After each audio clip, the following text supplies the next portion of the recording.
Woman here, and are you still not subscribed to Matt's channel? Well, if you're not, hit the subscribe button because he's giving out free picks each and every week. Hope you have a good rest of your day. Super Bowl 60 is here, guys, from San Francisco, California this year. Season flew by, right? Wow. Already Super Bowl time. And it's a Super Bowl that I don't think anyone predicted at the start of the year, right? It's a rematch, actually, from 2015, where the Patriots won 28-24. That was obviously their era when they're winning a lot of Super Bowls with Tom Brady and Bill Belichick. The Seahawks, right? How did they get here? You know, they had some questions with Sam Darnold, bringing in Sam Darnold. They lost Metcalf. They had a lot of changes over there.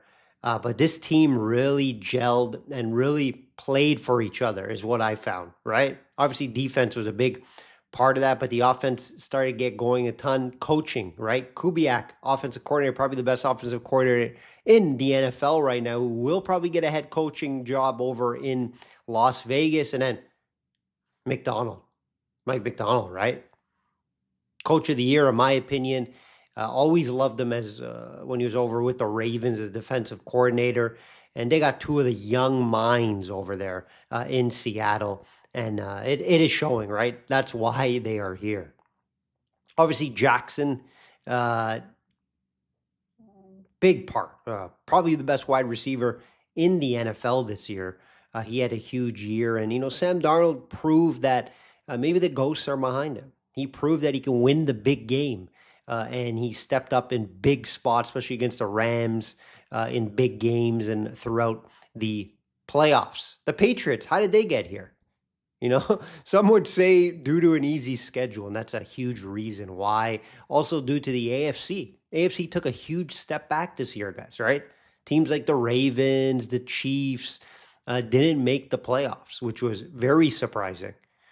But you know what? They played together. They found ways to win games. Drake May really took off. He exploded this year, which I did not see coming. You know, I did expect the Patriots to be battling for a playoff spot, not winning the division, of course, and turning it around from a 4-13 season to what they did, right?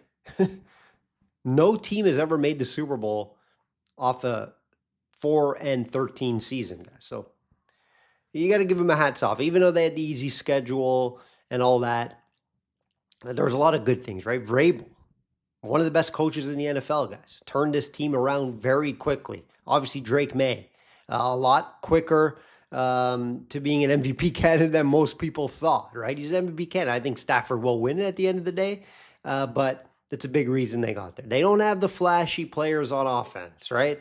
Just a team, right? 4 or 5 wide receivers that can do it. Solid tight end in Henry.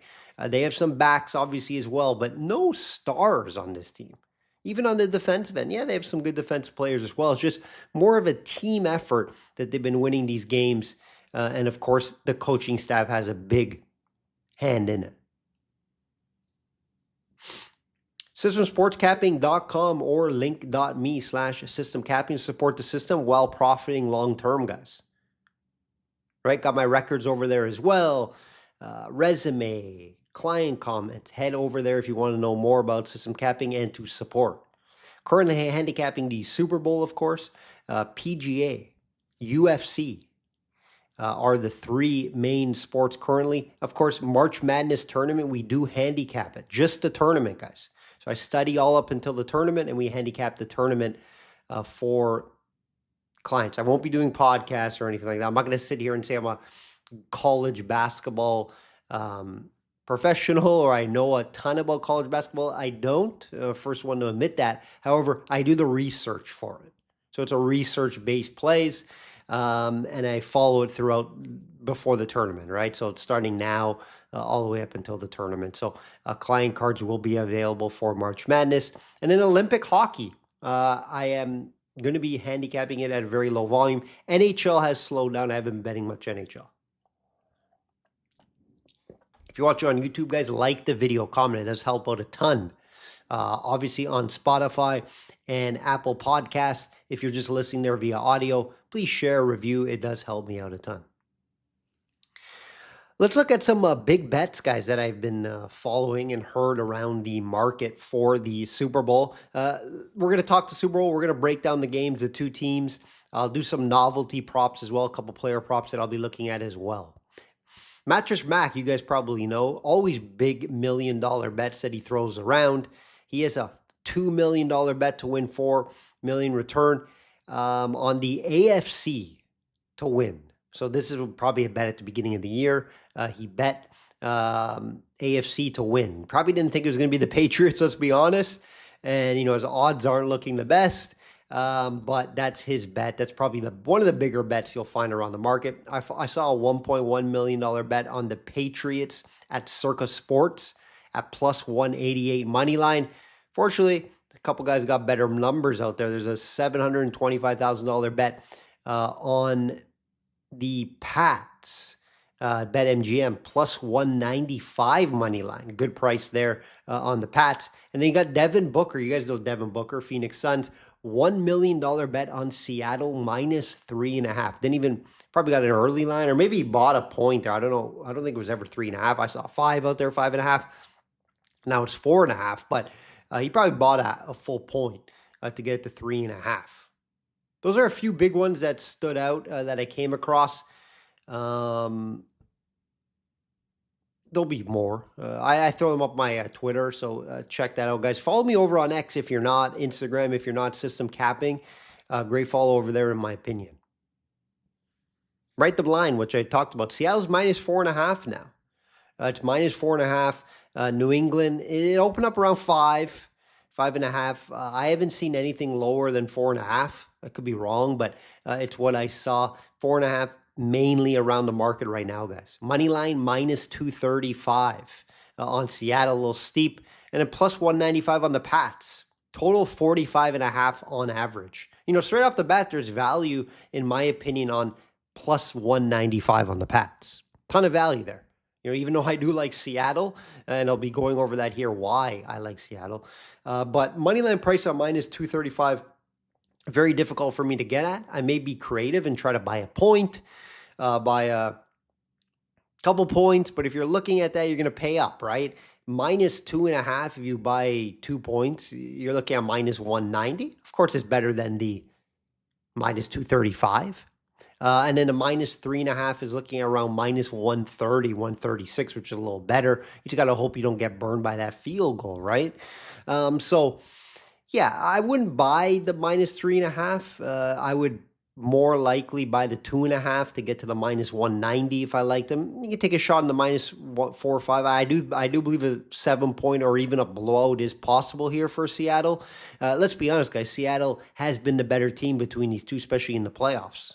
Right? Just minus 4.5. I'm not in love with that type of spread. 4.5, 5.5. Sometimes it's telling you the books don't really know what to do, so they kind of put in that middle grounds, right? But I could see both ways. I could see Seattle winning by a field goal and it being a close game, and the Patriots defense really stepped up in this type of game. Maybe Sam Darnold's ghost came back at some point in this game. Or I could see a blowout. If Seattle plays up to their potential and how they did against the Rams and a couple other games, I believe they could blow out this Patriots team. I could see it.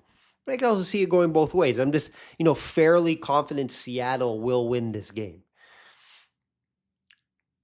Pats come into this game, guys, winning 16 of their last 17 games. Again, yes, a very easy schedule. But in the playoffs, they beat some good teams. But, there are caveats to it, right? They beat, obviously, Denver with no QB in the snow and won by 3. Obviously, they handled a good Denver defense, but they only put up 10 points in that game, guys. Allowed 7. Their defense has been playing a lot better, right? And we can't just sit here and say, oh, yeah, it was just because of the schedule. The regular season, sure. They had a couple nice wins, of course. They beat Baltimore. Baltimore proven not to be a good team that year. They beat the Bills. They had some good wins in that schedule, guys. And then, like I said, they went to the playoffs and beat some good teams. They beat the Chargers due to their defense, right? They only put up 16 in that game, but they limited the Chargers to 3 points. Now, yes, their O-line was struggling, but the Chargers at times put up a ton of points in the regular season. So hats off to the Pats defense in that game for getting the win. And then obviously the Houston win was huge because that defense was playing good. They put up 21 in that game. So I can't sit here and say, the Patriots didn't deserve it. I just think they had a really easy schedule to get there, right? Keep in mind that Houston team, CJ Stroud was playing terrible. And that's what pretty much got them the game. They got in some great field position. Stroud has a bunch of turnovers. But keep in mind, Drake May had a lot of turnovers in that game. And Drake May did not play good at all in the playoffs. Not at all. Great regular season. But in the playoffs, he did not play well. The offense in general did not play well. The defense, very impressive. Right? 3 points allowed to the Chargers, like I mentioned. 16 allowed to the Texans. A lot of that due to turnovers and good positioning, field positioning, right? And then 7 against Denver. So, hey, again, favorable spots, but good performances mainly from the defense in the playoffs, right? A lot of that's due to the rush D. Impressive rush D in the playoffs, 2.4 yards per carry, guys. The Patriots have allowed in the playoffs, which is first. Very impressive defense, in my opinion. The offense, not so much, like I mentioned, right? What do we have here? Some offensive numbers. Now, May's offensive numbers are very impressive. We know that throughout the, but it's just the defenses that they got to play throughout the season, right? So rating 113.5, very impressive. First, right? 31 touchdowns to 8 interceptions. 29 points per game they were averaging, guys, which is second in the NFL. Now, that's regular season. I don't look at the regular season a ton because, like I mentioned, when he stepped up in the playoffs, the offensive struggled big time. 10, 21, and 16 points. And like I mentioned, the 21, a little exaggerated. A lot of it's due to good field position. Now they go play the best defense in Seattle, right? Seattle has won 9 straight. Much more difficult path to get to the Super Bowl. It's not even close, right? And I had them number one power ranked team in the NFL since week 15. The defense has been the main reason, right? 17 points allowed per game, proven they can slow down high-powered offenses, which you can say at times in the regular season, Drake Mays obviously had a high-powered offense, right? The points per game shows you that. His numbers show you that. In the playoffs, not so much. But Seattle's playing teams like San Francisco. They beat the Rams twice. They beat the Rams last week in the playoffs, and that's one of the best offenses you will see. Matt Stafford, in my opinion, MVP of this season. Sure, at times some of the wide receivers had great games against Seattle, but overall, they were great against wide receivers on the year. Pass D ranked first in ratings against wide receivers at under 70. Seattle's rush D was the best in the NFL, 3.5 yards per carry in the regular season. So look for Drake May to throw the ball, right? His passing number you may want to look at, and obviously some wide receivers. He also could run 29th in QB rushing. And interesting, right? Against QBs and total yards allowed, 3.5 yards per carry. Great for a full slate of regular season games. They actually allowed the 29th, or they're ranked 29th out of 32, 31 teams, QB rushing. So you could see May run a bit, right? And May has been running 65 versus Denver in the championship. Now, some of that due to weather, and he had to 40 plus multiple games this year. So I see 37.5 out there for Drake May over. That's a tough number to get to. That's a high number. Probably would scare me off a little bit. Seattle's offense, guys, led by Sam Darnold, right, has been good at times throughout the year. Mostly good, to be honest. Like I mentioned, the ghosts seem to be gone. But it's the defense, in my opinion, that really got them here. But guys, 28 a game in back-to-back games. 28 a game starting on the season. 31 plus in back-to-back playoff games. And Sam Darnold, I just think those this system, the Kubiak system, has put the ghost behind him. So that's just some breakdowns of their season here. You're going to have really good. I think the right two teams are here. If you look, both teams are top 5 offense and defense against each other. And we love to see that, right? Some player props you want to look at, guys. Seattle's weakness on D was actually against tight ends on the year. Middle of the field, 18th. So a little outside of the middle, more towards the end of the spectrum against tight ends. And so a guy like Hunter Henry may want to be a target for you guys, right? Maybe a touchdown prop, maybe the over in receiving yards. They're looking at around 39 on my first look. So Hunter Henry could be a target. And you expect the Patriots offense to see a weakness against the tight ends and them to target them. The Pats wide receivers have been very difficult to handicap because they have so many, 4 or 5 guys that could have big games, right? So you're kind of trying to pick out the 1 or 2, right? You see Douglas have a good game. You see Diggs, you see Hollins.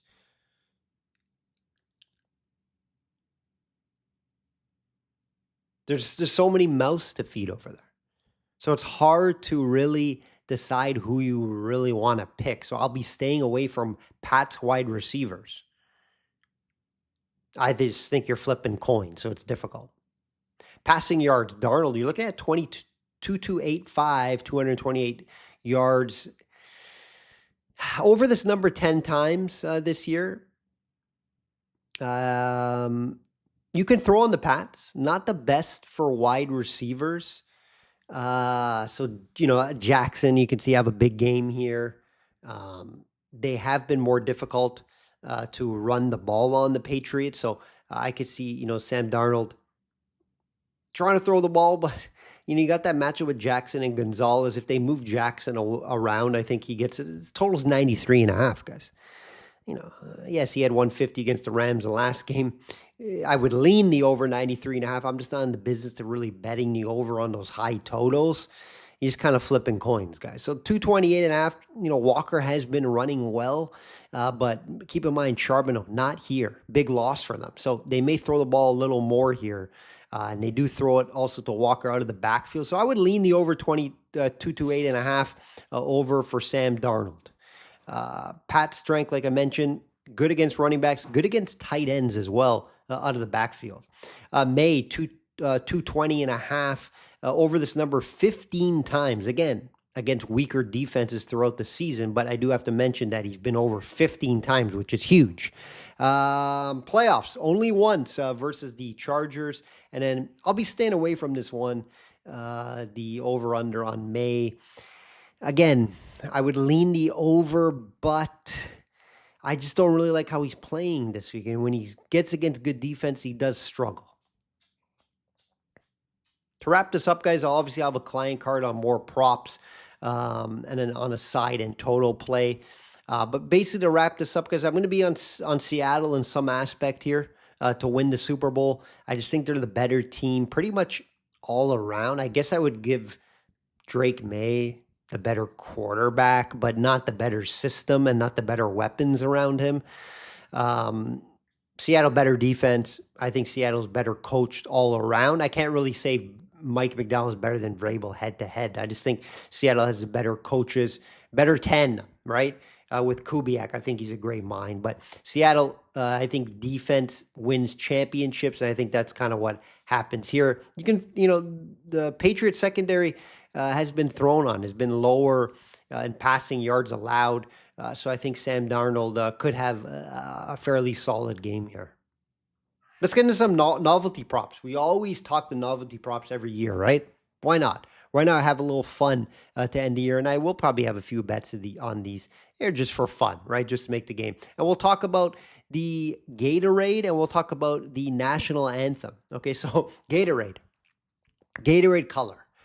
You're really narrowing it down to 3-4, to be honest. And you can do some research. Last 10 years, if you look at it, I'll put the graphic up here, but if you're just listening, I'll narrow it down. Last 10 years, yellow, purple, that's Kansas City loves their purple, blue, orange, blue, yellow, none, orange, blue. So you can see it's kind of all over the place, but there's usually 3 or 4 that really take place, right? Main colors, there are some main colors, but they usually spread out. I don't expect none. I do expect one of these guys to get the shower. Obviously, their first Super Bowl. I don't think they're going to be against it. I know you'll see a couple nuns there in the past because Bill Belichick, I think he probably said stop doing it because you've been doing it so many times to me. So I think that's kind of where the nun. So I don't expect none. I do expect the color here. Patriots history has been blue, none, blue, clear, none, none. Again, that's due to the Bill Belichick era, so don't look into that too much. And in Seattle, when they won in 2013, it was orange. From my research, normally teams have 3 colors. It's not just like one team has all orange because some of the players like other colors. Me personally, I always loved purple. Purple was actually my favorite. Orange is really good as well. So you expect orange to be there. You expect some sort of lime, green, yellow to be there, and blue. And that's what you're looking at the lines, right? Orange plus 250, yellow lime plus 270, and then blue plus 280. So you're seeing kind of, those 3 colors being the favorites. I'm going to go orange plus 250 here. Like I mentioned, Seattle used it in the past. It is a popular color. So that's the way we will look here. National anthem, guys. You're looking at 119.5 over and under. There's some 120s. If you can get 120.5, look for that. 120.5 under will be the play here. The singer's Charlie Puth. I don't know who it is, so I obviously had to do some research. No idea who the guy is.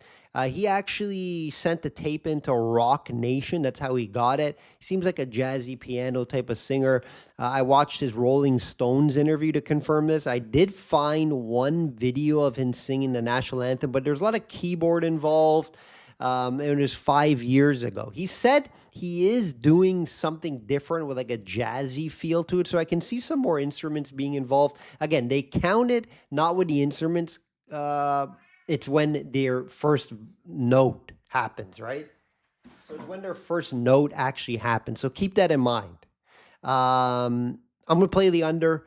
He didn't really hold his notes a ton when I heard some of his music and even the national anthem. So hopefully he plays instruments at first and then at the end and not hold notes. So I think that's why we'll go under. Just some fun, guys, right? If you're going to bet it, don't put a lot of units into it. Just have some fun if you really want to do it. I'll be doing a coin toss bet as well, just for fun.